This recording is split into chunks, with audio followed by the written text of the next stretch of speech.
मुंबईकरांची दुसरी जीवनवाहिनी मानली जाणारी बेस्ट बस सेवा आज पूर्णपणे ठप्प झाली.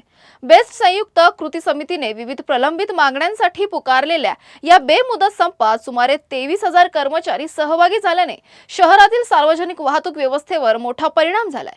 औद्योगिक न्यायालयाने संपावर तात्पुरती बंदी घालण्याचे आदेश दिले असतानाही कर्मचारी आंदोलनावर ठाम राहिलेत.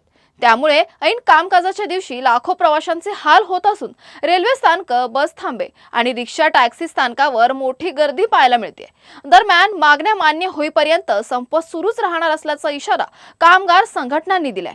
याच पार्श्वभूमीवर आमचे प्रतिनिधी किरण जाधव यांनी मागाठाणे बेस्ट डेपो परिसरातून घेतलेला हा विशेष आढावा पाहूयात. मुंबईकरांची लाईफलाईन मानली जाणारी बीएसटी बस आजपासून संपावरती गेलेली आहे. आपण इथे पाहू शकता की हेच ते बेस्टीचे कर्मचारी आहेत आणि मी सध्या आहे मागाठाणे डेपो इथे. आणि हे कर्मचारी जे संपात आहेत आपण त्यांच्याशी जाणून घ्या ते संपाचं काय कारण आहे. दादा काय सांगाल, आज संपावरती तुम्ही चाललेत, काय विशेष मागणी आहे तुमची? आमची विशेष मागणी हीच आहे की आम्ही जे कर्मचारी आहेत एकदा आमचं विलिनीकरण करा. विलिनीकरण नसलं तर करत कमी आमचं ग्रेडेशन तरी करा. आमचं अजून 10 वर्ष झालं ग्रेडेशन नाही आहे, एरियस नाही आहे. कामगारांच्या सुखसुविधा पाहिजे त्या सुविधा नाही आहेत. आणि विलिनीकरण म्हणजे कशा? विलिनीकरण म्हणजे महानगरपालिकेने BMC मध्ये आमचं विलिनीकरण करायचा हा मुद्दा कमीत कमी 4 ते 5 वर्षापासून हाच मुद्दा चालू आहे. आता 1-2 महिने झाले, 2 महिन्यापासून असं चालू आहे की आपलं काहीतरी होईल. आम्ही जूनपासून वाट बघतोय की ह्या पगारात वाढून येईल, त्या पगारात वाढून येईल. अद्याप एकाही पगारात आमची काय पगार वाढ झालेली नाही आहे. आमच्यानंतर माननीय एकनाथ शिंदे साहेबांनी त्यांच्या ठाणे महानगरपालिकेमध्ये आमच्या नंतरचे कामगार आज त्यांना 1-1 लाख रुपये पेमेंट आहे. उद्या जर ते रिटायर झाले तर त्यांना 50-50 हजार रुपये पेन्शन आहे. आम्ही जर रिटायर झालो तर आम्हाला 3 ते 4 हजार पेन्शन भेटते. त्या 3,000 पेन्शनमध्ये साधा एक गॅस बाटला सुद्धा येत नाही. विलिनीकरण झालं तर कशा प्रकारे तुम्हाला फायदा होईल? विलिनीकरण जर झालं तर महानगरपालिकेप्रमाणे आम्हाला विलिनीकरण झालं तर मग ग्रेडेशन करायची गरज नाही. जे त्यांचं वाढेल त्याचप्रमाणे आमचंही वाढेल. त्यामध्ये आम्ही सुखी समाधानी राहू. कामगार म्हणजे व्यवस्थित राहील. अजूनही काही कर्मचारी आहेत. दादा तुम्ही काय सांगाल? ज्याप्रमाणे वेटलिस्टला जो पगार मिळतोय तो सन्मानकारक नाही आहे आणि जी वागणूक आहे ती सुद्धा सन्मानकारक नाही आहे. कारण ॲक्सिडेंट ज्यात होत आहे ते वेटलिस्टवाल्यांचेच होत आहेत. कारण त्याच्या डोक्यामध्ये कायम मानसिक ताण चालू असतो किंवा मला एवढसा पगार आहे, मी ते माझं घर कसं काय चालवू. परमनंटवाल्यांना जे आता समान काम समान वेतन चालू आहे, परमनंटला जर का 60,000 पगार आणि वेटलिस्टला जर का 20,000 रुपये पगार, मग एवढी तफावत, मग आम्ही तो घर कसं चालवायचं. आज जर का 2,000 रुपये 1,000 रुपये जर का CNG बाटला असेल, LPG बाटला असेल, मग ते कसं आम्ही घर चालवायचं. म्हणजे दिवसेंदिवस महागाई वाढत चालली, पण पगार जसा आहे तसाच आहे. मग आमचं म्हणणं तेच आहे की बा समान कामाला समान वेतन. जसं आता साहेब म्हणाल की ते विलिनीकरण केलं, आता आम्ही सुद्धा आत्मीय जाऊ. आणि आमचं काय म्हणणं नाही की बाबा आम्ही तुम्हाला एवढा पगार द्या, तुम्ही जे द्याल ते आम्हाला पण विलिनीकरण करा.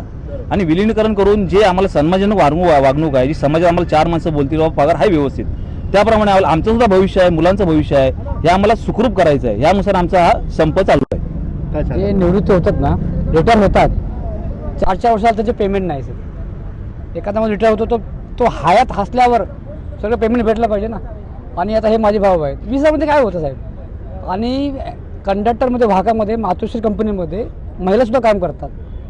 हे पुरुषाचं काम जर महिला करतात तरी त्यांना 20,000 पेमेंट, घराचं भाडं 5,000 15,000 उरले, काय होणार याच्यामध्ये? काहीच होणार नाही याच्यामध्ये. आणि यांना रजा नाहीत वरून, आणि रजासुद्धा नाही त्या लोकांना. ह्यांच्या दांड्या मारल्यानंतर रजा मिळत नाही, पैसे कापून जातात. आपण पाहू शकतो की खूप काही मागण्यात अजूनही काही कर्मचारी आहेत. दादा काय सांगाल तुम्ही? जे आता कॉन्ट्रॅक्टमध्ये आहे त्यांना ॲटलिस्ट 20,000 पगार बोललं जातं, पण 20,000 ॲटलिस्ट नाही पगार. ते त्याला 13,000-14,000 रुपये बघा भेटलं. त्याच्यामध्ये जर एखाद्या व्यक्तीनं नाली जर मारली तर त्याला भरून भेटत नाही.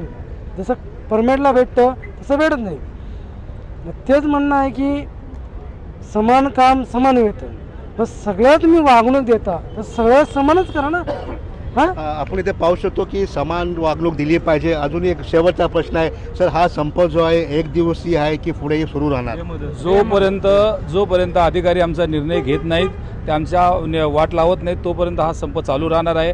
आणि महत्त्वाचा मुद्दा म्हणजे निवृत्त झाल्यानंतर शासनाने, मला सांगा, शासनाकडे तुमचे क्लरिकल स्टाफ भरपूर आहे. जर त्यांचे काही थकीत असेल तर तुम्ही लगेच स्टॉप करता, पण तो निवृत्त झाल्यानंतर आमचं तर मत असं आहे की त्याला ताबडतोब शेवटच्या दिवशी दिली पाहिजे. आत्ता परवा आमच्या एका डेपोला एक कामगार निवृत्त झाला आणि 3ऱ्या दिवशी त्याचा मृत्यू पावला. तो मला सांगतो ग्रॅज्युएटीच्या राहिलेल्या पैशासाठी किती दिवस चक्रा मारणार हे त्याच्या कुटुंबाला कळतं का? किंवा हे कंपनी त्याच्या घरी नेऊन देणार आहेत का? आपण पाहू शकतो की मुंबईकरांसाठी ही एक खूपच मोठी बातमी आहे की हा जो संप आहे तो एक दिवस संप नाही आहे, बेमुदत संप आहे. कॅमेरामॅन दत्ता प्रसादसह किरण जाधव, आवाज इंडिया. दरम्यान कामगार संघटनांनी आपल्या मागण्यांवर ठाम भूमिका घेतल्याने हा संघर्ष आणखीन तीव्र होण्याची शक्यता आहे. तसेच प्रशासन आणि कामगार संघटनांमधील चर्चेतून तोडगा निघतो का याकडे संपूर्ण मुंबईचं लक्ष लागलं आहे.